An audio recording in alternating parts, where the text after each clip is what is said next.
नमस्कार, मैं बीके राठौर। आज आपको पढ़ाऊँगा गोली दर्पण द्वारा प्रतिबिंब बनने के नियम।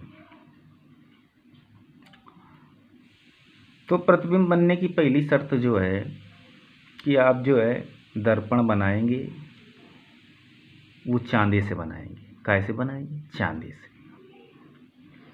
अगर चांदी का आप प्रयोग करेंगे तो आपका प्रतिबिंब बनाने का तरीका जो है सबसे परफेक्ट होगा, कभी गलत नहीं होगा। आंखें बंद करके भी प्रतिबिंब आप बना सकते हैं, बिल्कुल ऐसा तरीका।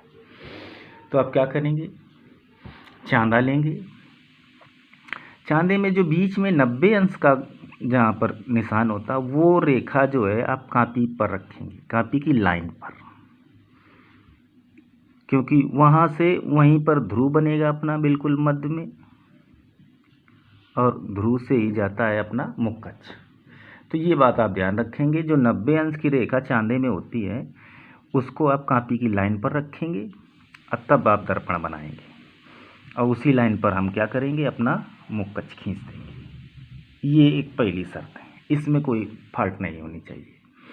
चांदे की जो 90 अंश की रेखा बीच में होता है, 90 अंश का जो लाइन छोटी सी बनी होती, उसी लाइन को आप कापी की लाइन पर रखेंगे, उसी से मुख्य अक्ष खींच देंगे।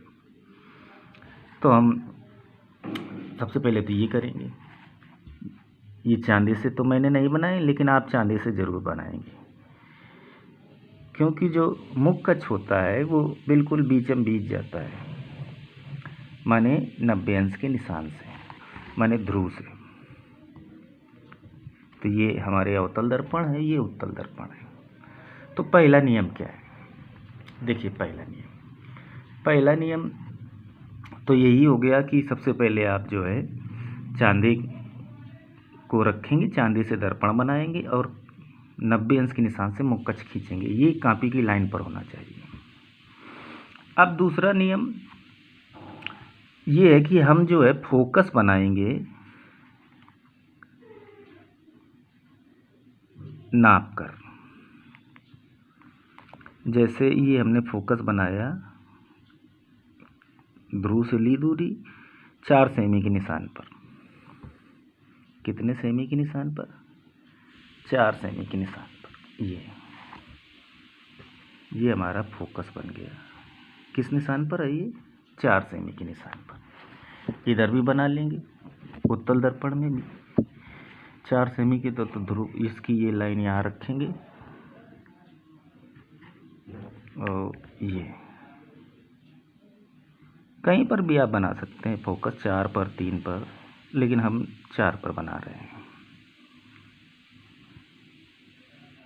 अभी इसके विषय में और हम चर्चा करेंगे बाद में, जब हम प्रतिबिंब बनाएंगे। अभी तो नियम सीख रहे हैं। ये फोकस हो गया कितने के निशान पर? 4 सेमी के निशान पर। अब देखिए, गोली दर्पण द्वारा प्रतिबिंब बनने का नियम। पहला नियम देखिए, पहला नियम क्या है? ये देखिए, ये जो किरण है हमारी आएगी मुख्य अक्ष के समांतर। तो आप मुख्य अक्ष के समांतर कैसे लाएंगे? तो सबसे आसान तरीका, आप जो है किरण लाएंगे कापी की लाइन के ऊपर से लाइन पर लाएंगे। 2 लाइनें छोड़कर तीसरी पर, दूसरी पर से लाएंगे। ये देखिए, ये मुख्य अक्ष के समांतर आ गई। ये जो लाइन आप खींचेंगे कापी की लाइन के ऊपर, लाइन एक लाइन बीच में होगी, उसके ऊपर से खींचेंगे। ये किरण हमारी आ रही है मुख्य अक्ष के कैसे आ रही? समांतर। तो ये समांतर प्रकाश की किरण अब यहाँ से परावर्तित होगी। ये परावर्तक तल है, तो परावर्तन के पश्चात कहाँ से जाएगी? फोकस से। कहाँ से जाएगी? फोकस से। ये हमने पढ़े थे फोकस की परिभाषा में। ये फोकस से जाएगी, ये यहाँ से परावर्तित हो गई, इधर गई, और ये तीर का निशान लगा दिया। कहाँ से जा रही है? मुख्य अक्ष के समांतर प्रकाश की किरण परावर्तन के पश्चात कहाँ से जा रही है? फोकस से। अब अगर आप नीचे से लाएंगे किरण, नीचे से एक समांतर किरण लाएंगे इधर, तो ये यहाँ से टकराएगी, ये परावर्तित होकर कहाँ से जाएगी? फोकस से, बिल्कुल यहाँ से जाएगी। और अगर इसके नीचे से एक किरण लेके आएंगे आप यहाँ से, इस प्रकार से, या तो यहाँ टकराएगी, और ये टकराने के बाद कहाँ से जाएगी? फोकस से। इसके ऊपर अगर ये समांतर किरण यहाँ से आप लाएंगे तो ये टकराने के बाद कहाँ से जाएगी, फोकस, सब फोकस से ही जाएंगे। तो नियम नंबर 1, मुख्य कक्ष के समांतर आने वाली प्रकाश की किरण परावर्तन के पश्चात कहाँ से जाएगी, फोकस से। अब ये देखिए उत्तल दर्पण में देखिए, ये देखिए ये मुख्य कक्ष के समांतर आ रही, ये जो समांतर किरण आप खींचेंगे कापी की लाइन के ऊपर ही खींचेंगे, उससे गलती होने की संभावनाएं बिल्कुल खत्म हो जाएगी। अब ये परावर्तित हो गई, परावर्तन के पश्चात ऐसे जाएगी, तो ये कहाँ से आती हुई प्रतीत होगी, इस प्रकार से। ये यहाँ से परावर्तित हो गई है। अब ये आती हुई कहाँ से प्रतीत होगी, पीछे ले जाओ डॉट डॉट करके, कहाँ से आती हुई प्रतीत हो रही है, फोकस से। चलिए मैं आपको दिखा देता हूँ।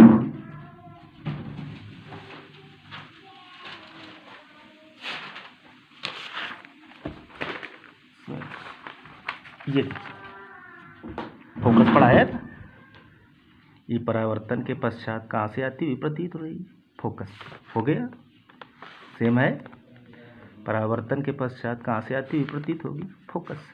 इसी प्रकार अगर नीचे से ले जाओगे, ये परावर्तन के पश्चात कहाँ से आती हुई प्रतीत होगी, फोकस से।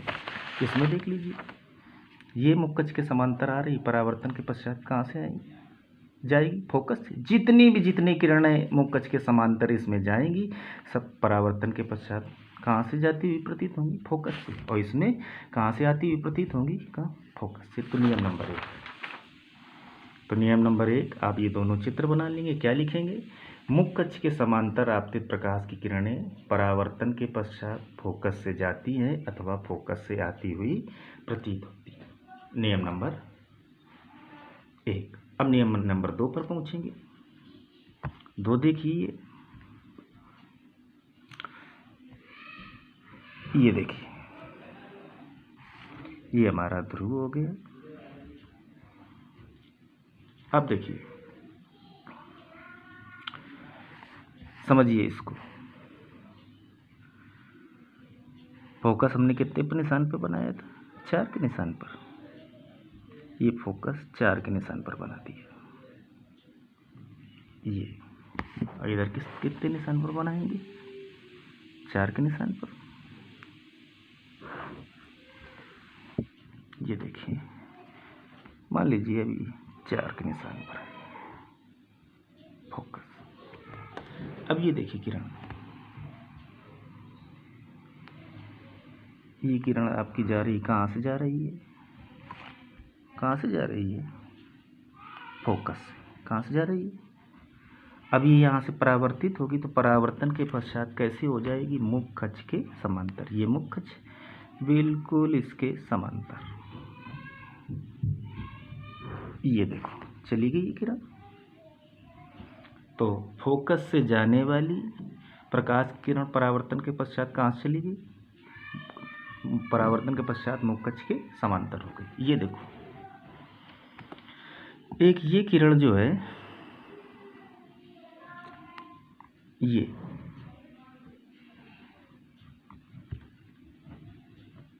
किधर की ओर जा रही थी, फोकस की ओर।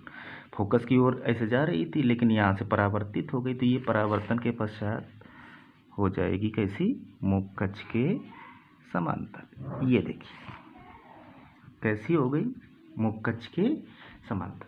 तो एक ये पहला, दूसरा नियम, फोकस से जाने वाली प्रकाश की किरण अथवा फोकस की ओर जाने वाली प्रकाश की किरण परावर्तन के पश्चात मुख्य कक्ष के कैसे हो गई, मुख्य कक्ष के कैसे हो गई, समांतर। नियम नंबर 2। अब यहाँ से अगर कोई इधर से किरण जा रही हो, ये ऐसे जा रही हो, ऐसे फोकस की ओर, तो यहाँ पर टकराएगी, यहाँ पर टकराएगी और परावर्तन के पश्चात कैसे हो जाएगी, मुख्य कक्ष के समांतर। अगर इस प्रकार से कोई किरण जा रही हो, नीचे से जा रही हो, तो यहाँ पर टकराएगी इस जगह, तो यहाँ से टकराने के बाद कैसी हो जाएगी, मुख्य कक्ष के समांतर। तो नियम नंबर 2, फोकस से जाने वाली अथवा फोकस की ओर जाने वाली प्रकाश की किरणें परावर्तन के पश्चात मुख्य कक्ष के कैसे हो जाती है, समांतर। नियम नंबर 2 हो गया, चित्र बना के लिखेंगे आप। अब नियम नंबर 3 पर पूछिए। ये देखिए,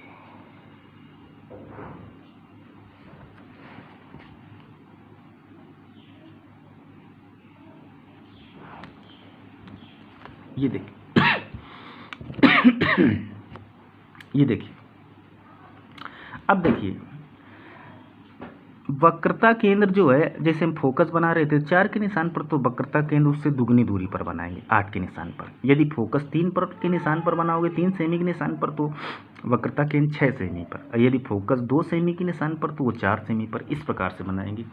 तो ये हमने मान लिया ये हमारा वक्रता केंद्र है सी, ये हमारा वक्रता केंद्र है सी। अब ये प्रकाश की किरण जा रही, किधर से जा रही है? वक्रता केंद्र की ओर जा रही है। किधर जा रही है? वक्रता केंद्र की ओर। अब यहाँ से टकरा गई, टकराने के पश्चात ये किरण अपने ही मार्ग से वापस लौट आएगी। वक्रता केंद्र से जितनी भी किरण जाएंगी वो उसी मार्ग से लौट आएगी। अगर ये किरण गई, ये इधर से जाएगी, तो ये इधर से, चलो दिखाई दे रही है, ऐसे जाएगी, ऐसे तो टकराएगी, तो यहीं से अपने ही मार्ग से वापस लौट आएगी। एक ही इधर देखिए, ये किरण जो है किधर जा रही है? किधर जा रही है? वक्रता केंद्र की ओर। और यहाँ से परावर्तित हो गई, तो अपने ही मार्ग से वापस ये लौट आएगी। अब इधर देख लो, नीचे से कोई किरण अगर जाएगी वक्रता केंद्र की ओर, तो यहाँ से टकरा कर वापस ऐसे अपने मार्ग पर से लौट आएगी। तो ये आपके नियम हो गए। पहला नियम देखिए, चित्र बनाएंगे, क्या लिखेंगे? दोनों चित्र बनाएंगे। मुख्य अक्ष के समांतर आपतित प्रकाश की किरण परावर्तन के पश्चात फोकस से जाती है अथवा फोकस से आती हुई प्रतीत होती है। नियम नंबर 1। अब नियम नंबर 2 देखिए। नियम नंबर 2 क्या है? फोकस से जाने वाली अथवा फोकस की ओर जाने वाली प्रकाश की किरण परावर्तन के पश्चात मुख्य अक्ष के समांतर हो जाती है। नियम नंबर 2 चित्र बनाने के बाद लिखेंगे। अब नियम नंबर 3 पर ये चित्र बनाएंगे, लिखेंगे क्या? देखो क्या लिखेंगे? वक्रता केंद्र से जाने वाली, ये वक्रता केंद्र से जा रही और ये वक्रता केंद्र की ओर जा रही। वक्रता केंद्र से जाने वाली अथवा वक्रता केंद्र की ओर जाने वाली प्रकाश की किरणें परावर्तन के पश्चात अपने मार्ग से वापस लौट आती है। तो ये आपके नियम हो गए। बगैर इन नियमों के आप ना कोई चित्र बना सकते हैं, ना व्यंजक हल कर सकते हैं। तो आप ये सीख लीजिए, अगले व्यंजक में हम चित्र बनाना सीखेंगे। नमस्कार, धन्यवाद। वीडियो पसंद आया हो तो लाइक करें, शेयर करें, सब्सक्राइब करें, तब तक कमेंट जरूर करें।